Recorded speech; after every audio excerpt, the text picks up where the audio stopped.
क्या आपको डर लगता है जब कोई जनगणना के लिए आपका दरवाजा खटखटाता है? क्या आप भी अपनी सही जानकारी देने से कतराते हैं? कहीं हमारा डाटा लीक हो गया तो? क्या? ये लिख करके भी आता है।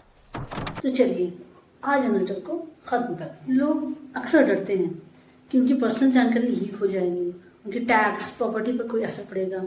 कुछ तो लगता है कि डेटा कहीं गलत हाथों में न चला जाए, लेकिन सच इससे बिल्कुल अलग है। जनगणना कानून के तहत आपकी जानकारी पूरी तरह गोपनीय रहती है। इसे किसी भी कोर्ट या पुलिस जांच में आपके खिलाफ इस्तेमाल नहीं किया जा सकता। ये हमारे देश की पहली डिजिटल सेंसस है। इसमें आपका डेटा सर्वर पर इनक्रिप्टेड रहता है।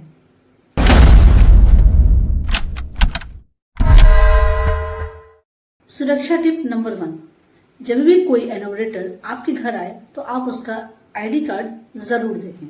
असली प्रगड़क कभी भी आपसे आपके बैंक का ओटीपी या पिन नहीं मांगेगा।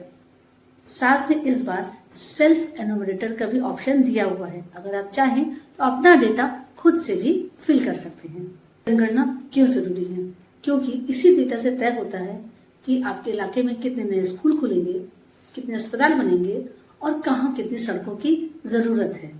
अगर सरकार को पता ही नहीं होगा कि आपके यहाँ कितने बच्चे, कितने बुजुर्ग, कितने परिवार हैं, तो पेंशन, राशन, अस्पताल और विद्यालय की योजनाएं सही लोगों तक कैसे पहुंचेंगी?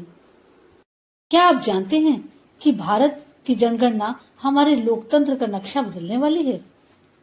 जनगणना के बाद होगा परिसीमन यानी डिलिमिटेशन।